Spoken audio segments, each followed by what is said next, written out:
ಎಲ್ಲರಿಗೂ ನಮಸ್ಕಾರ.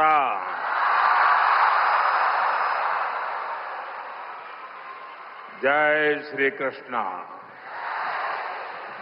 जय श्री कृष्ण. जय श्री कृष्ण. मैं अपनी बात बताना शुरू करूं उसके पहले यहां कुछ बच्चे चित्र बना के ले आए हैं. जरा एसपीजी के लोग और लोकल पुलिस के लोग मदद करें, उसको कलेक्ट कर लें. अगर आपने उसके पीछे अपना एड्रेस लिखा होगा तो मैं जरूर आपको धन्यवाद पत्र भेजूंगा. जिसके पास कुछ न कुछ है दे दीजिए, वो कलेक्ट कर लेंगे और आप फिर शांति से बैठ जाइए.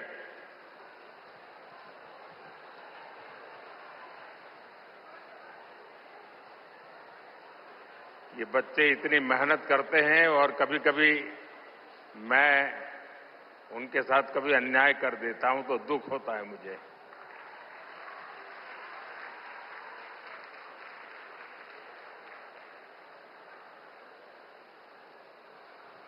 जय श्री कृष्ण. भगवान श्री कृष्ण के दिव्य दर्शनों की संतुष्टि, श्रीमद् भगवद गीता के मंत्रों की ये आध्यात्मिक अनुभूति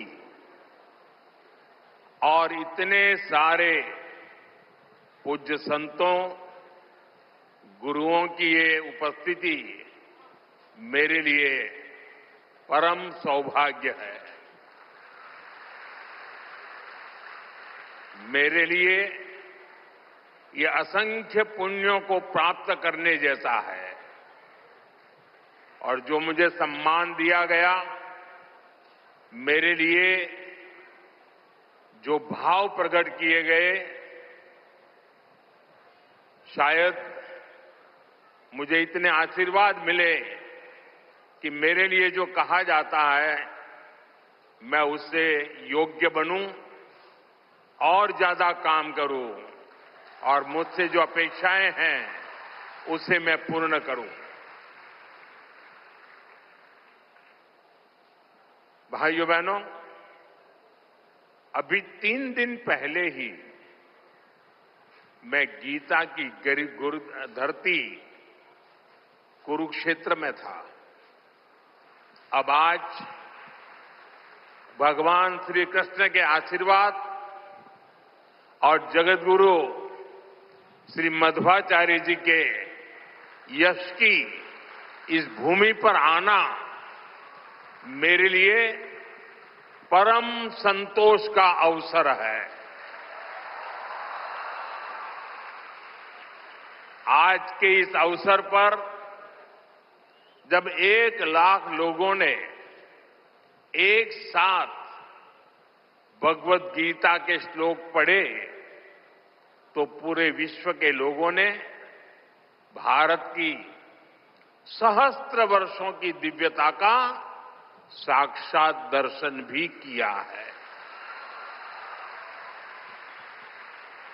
इस कार्यक्रम में हमें आशीर्वाद देने के लिए पधारे हुए श्री श्री सुगुणेन्द्र तीर्थ स्वामी जी, श्री श्री सुशींद्र तीर्थ स्वामी जी, कर्नाटका के गवर्नर थावरचंद गहलोत जी, केंद्रीय मंत्रिमंडल के मेरे सहयोगीगण, राज्य सरकार के मंत्री, सांसद, विधायक, उडुपी के अष्टमठों के सभी अनुयायी, उपस्थित अन्य संतगण, देवी और सज्जनों, कर्नाटका की इस भूमि पर यहां के स्नेहीजनों के बीच आना मेरे लिए सदा ही एक अलग अनुभूति होती है. और उडुपी की धरती पर आना तो हमेशा अद्भुत होता है.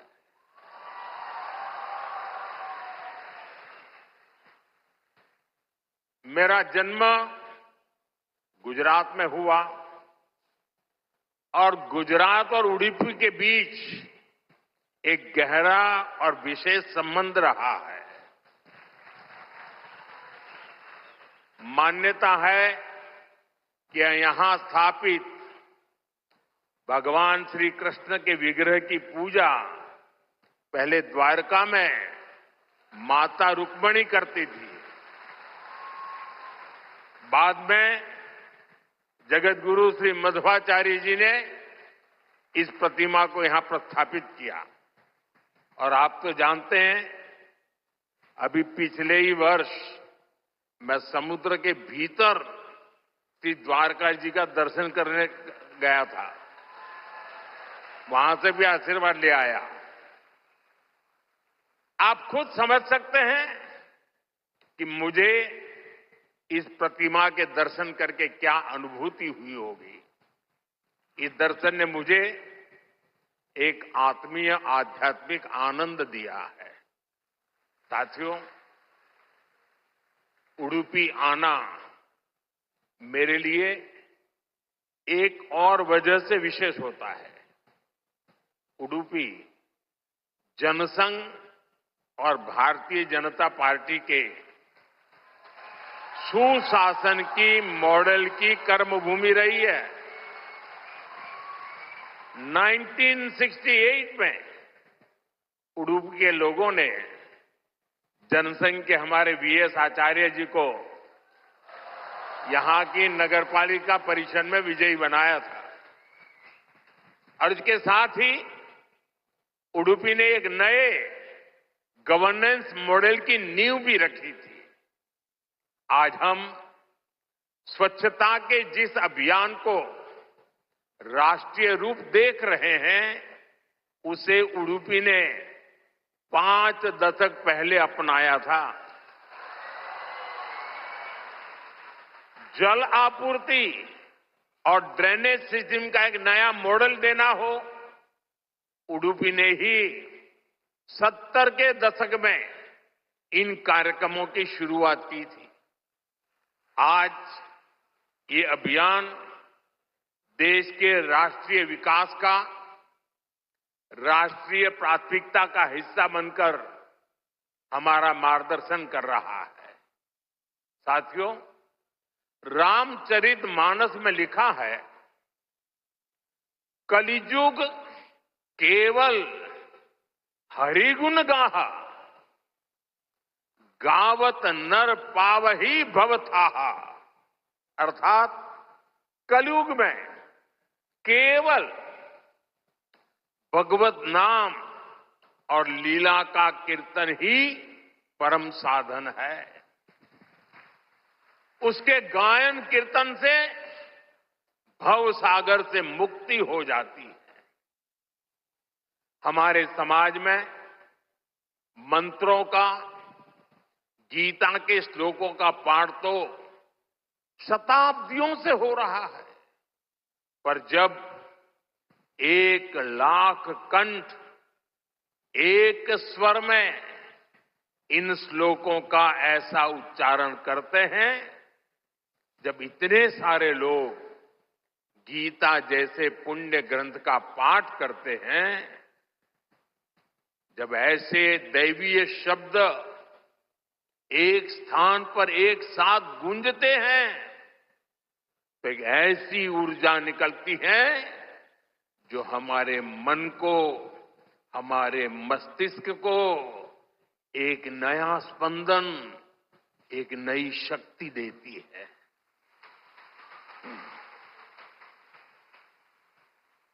यही ऊर्जा अध्यात्म की शक्ति की है। यही ऊर्जा सामाजिक एकता की शक्ति है।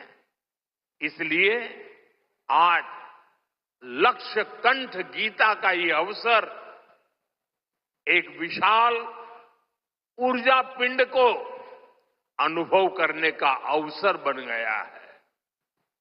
ये विश्व को सामूहिक चेतना, कलेक्टिव कॉन्शियसनेस की शक्ति भी दिखा रहा है। साथियों, आज के दिन विशेष रूप से मैं परम पूज्य श्री श्री सुगुणेन्द्र तीर्थ स्वामी जी को प्रणाम करता हूं। उन्होंने लक्ष्य कंठ गीता के इस विचार को इतने दिव्य रूप में साकार किया है। पूरे विश्व में लोगों को अपने हाथ से गीता लिखने का विचार देकर उन्होंने जिस कोटि गीता लेखन यज्ञ की शुरुआत की है, वो अभियान सनातन परंपरा का एक वैश्विक जन आंदोलन है। जिस तरह से हमारा युवा भगवत गीता के भावों से, इसकी शिक्षाओं से जुड़ रहा है, वो अपने आप में बहुत बड़ी प्रेरणा है।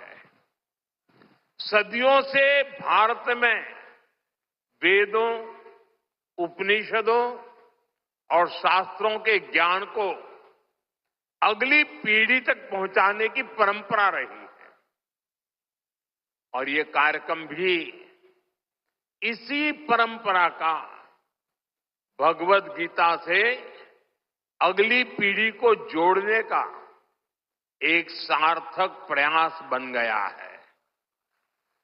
साथियों, यहां आने से 3 दिन पहले मैं अयोध्या में भी था। 25 नवंबर को विवाह पंचमी के पावन दिन अयोध्या के राम जन्मभूमि मंदिर में धर्म ध्वजा की स्थापना हुई है।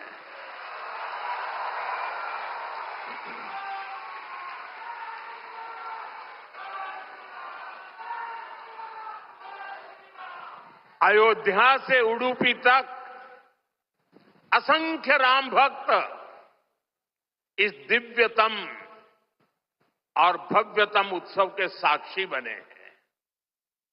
राम मंदिर आंदोलन में उडुपी की भूमिका कितनी बड़ी है, सारा देश इसे जानता है। परम पूज्य स्वर्गीय विश्वेश तीर्थ स्वामी जी ने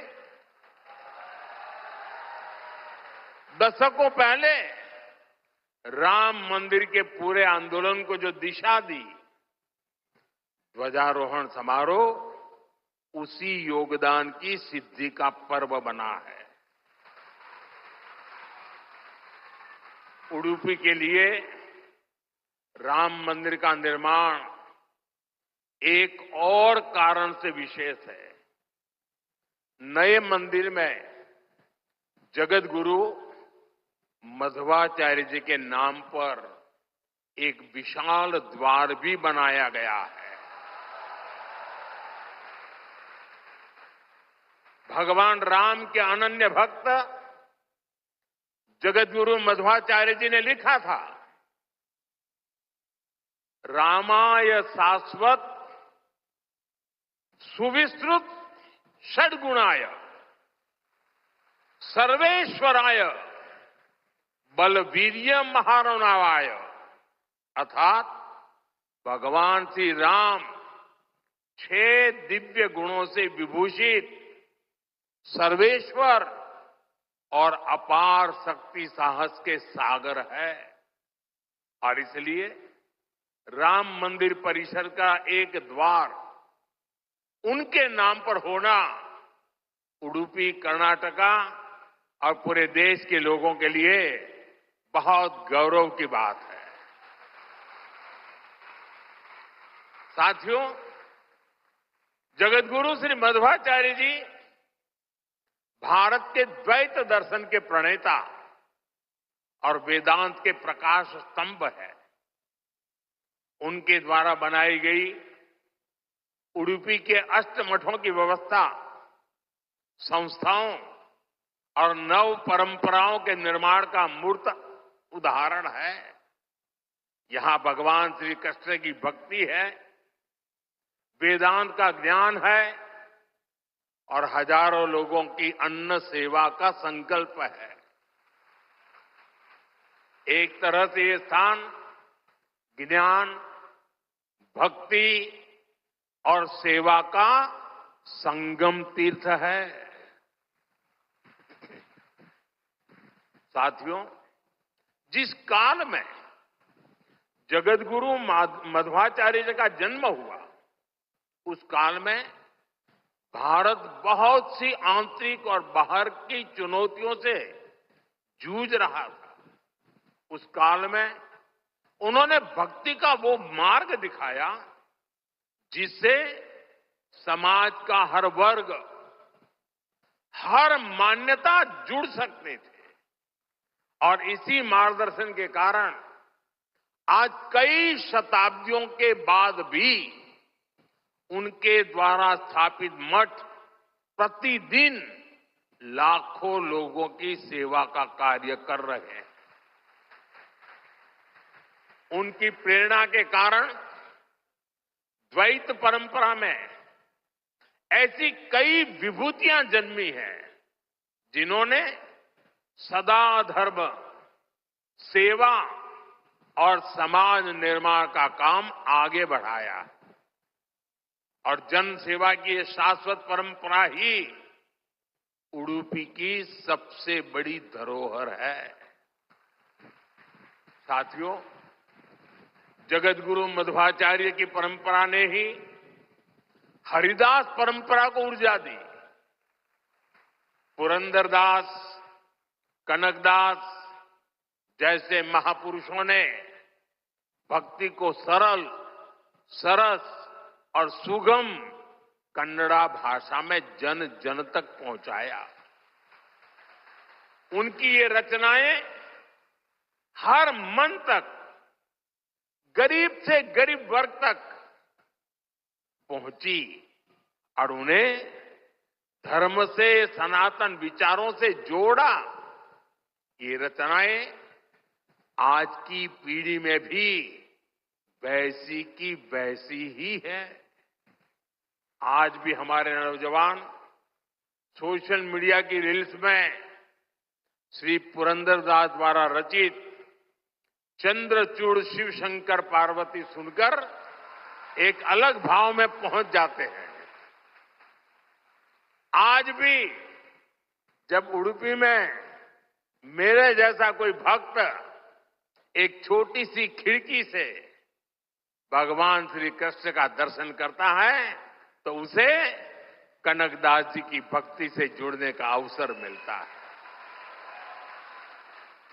और मैं तो बहुत सौभाग्यशाली हूं, मुझे इसके पहले भी ये सौभाग्य प्राप्त होता रहा है। कनकदास जी को नमन करने का सौभाग्य मिला है।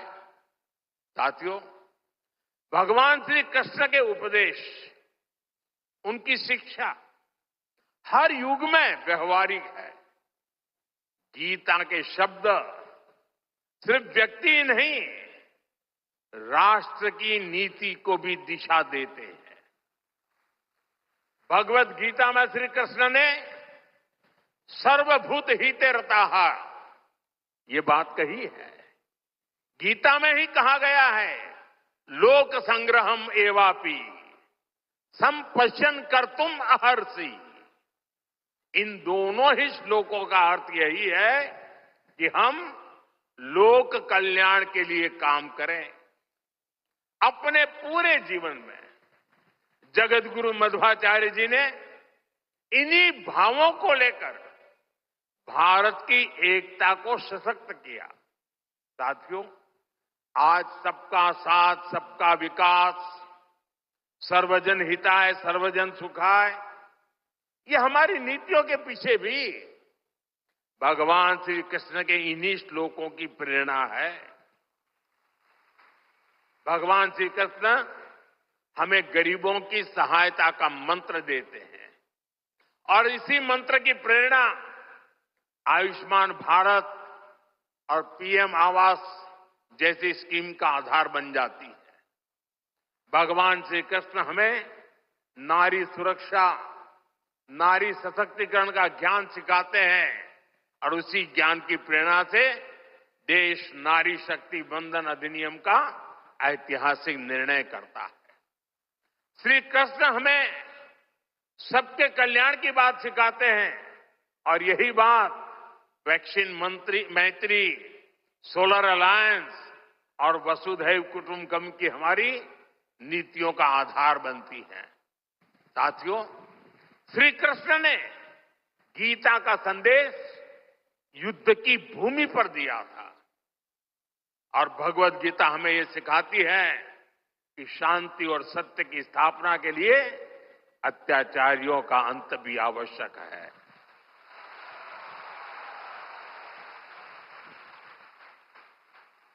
राष्ट्र की सुरक्षा नीति का मूल भाव यही है।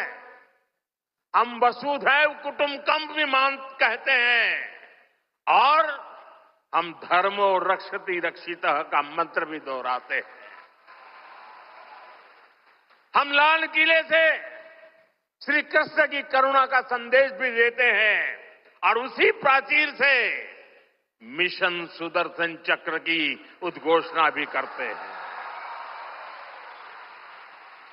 मिशन सुदर्शन चक्र यानी देश के प्रमुख स्थानों की, देश के औद्योगिक और सार्वजनिक क्षेत्रों की सुरक्षा की ऐसी दीवार बनाना जिसे दुश्मन भेद न पाए और अगर दुश्मन दुस्साहस दिखाए तो फिर हमारा सुदर्शन चक्र उसे तबाह कर दे। साथियों, ऑपरेशन सिंदूर की कार्रवाई में भी देश ने हमारा ये संकल्प देखा है। पहलगाम के आतंकी हमले में कई देशवासियों ने अपना जीवन गंवाया। इन पीड़ितों में मेरे कर्नाटका के भाई बहन भी थे।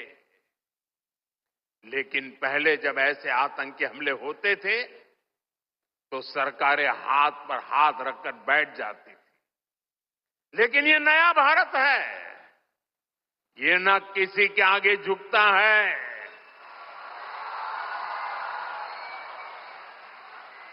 और न ही अपने नागरिकों की रक्षा के कर्तव्य से डिगता है। हम शांति की स्थापना भी जानते हैं और शांति की रक्षा करना भी जानते हैं। साथियों, भगवत गीता हमें कर्तव्यों का, हमारे जीवन संकल्पों का बोध कराती है और इसी प्रेरणा से मैं आज आप सभी से कुछ संकल्पों का आग्रह भी करूंगा। ये आग्रह 9 संकल्प की तरह है जो हमारे वर्तमान और भविष्य के लिए बहुत आवश्यक है। संत समाज जब इन आग्रहों पर अपना आशीर्वाद दे देगा तो इन्हें जन जन तक पहुंचने से कोई रोक नहीं पाएगा। साथियों, हमारा पहला संकल्प होना चाहिए कि हमें जल संरक्षण करना है, पानी बचाना है, नदियों को बचाना है। हमारा दूसरा संकल्प होना चाहिए कि हम पेड़ लगाएंगे। देश भर में एक पेड़ मां के नाम अभियान को गति मिल रही है। इस अभियान के साथ अगर सभी मठों का सामर्थ्य जुड़ जाएगा तो इसका प्रभाव और व्यापक होगा। तीसरा संकल्प कि हम देश के कम से कम एक गरीब का जीवन सुधारने का प्रयास करें। मैं ज्यादा नहीं कह रहा हूं।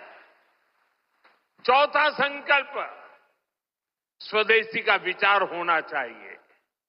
एक जिम्मेदार नागरिक के रूप में हम सब स्वदेशी को अपनाएं। आज भारत आत्मनिर्भर भारत और स्वदेशी के मंत्र पर आगे बढ़ रहा है। हमारी अर्थव्यवस्था, हमारे उद्योग, हमारी टेक्नोलॉजी सब अपने पैरों पर मजबूती से खड़े हो रहे हैं। इसलिए हमें जोर शोर से कहना है, vocal for local, vocal for vocal, vocal. साथियों, पांचवें संकल्प के रूप में हमें नेचुरल फार्मिंग को बढ़ावा देना है। हमारा छठा संकल्प होना चाहिए कि हम हेल्थी लाइफस्टाइल को अपनाएंगे, मिलेट्स अपनाएंगे और खाने में तेल की मात्रा कम करेंगे। हमारा सातवां संकल्प ये हो कि हम योग को अपनाएं, इसे जीवन का हिस्सा बनाएं। आठवां संकल्प, मैन्युस्क्रिप्ट्स, पांडुलिपियों के संरक्षण में सहयोग करें। हमारे देश का बहुत सा पुरातन ज्ञान पांडुलिपियों में छिपा हुआ है। इस ज्ञान को संरक्षित करने के लिए केंद्र सरकार ज्ञान भारतम मिशन पर काम कर रही है।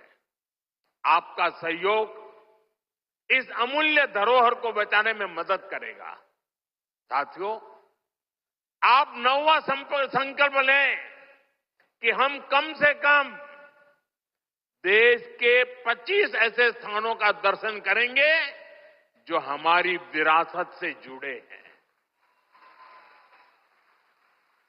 जैसे मैं आपको कुछ सुझाव देता हूं, 3-4 दिन पहले कुरुक्षेत्र में महाभारत अनुभव केंद्र की शुरुआत हुई है। मेरा आग्रह है कि आप इस केंद्र में जाकर भगवान श्री कृष्ण का जीवन दर्शन देखें। गुजरात में हर साल भगवान श्री कृष्ण और मां रुक्मणी के विवाह को समर्पित माधोपुर मेला भी लगता है। देश के कोने कोने से और खास करके नॉर्थ ईस्ट से बहुत से लोग इस मेले में खास तौर पर पहुंचते हैं। आप भी अगले साल इसमें जाने का प्रयास जरूर करिएगा। साथियों, भगवान श्री कृष्ण का पूरा जीवन, गीता का हर अध्याय कर्म, कर्तव्य और कल्याण का संदेश देता है।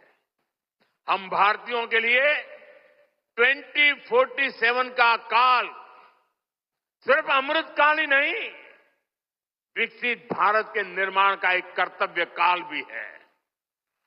देश के हर नागरिक की, हर भारतवासी की अपनी एक जिम्मेदारी है।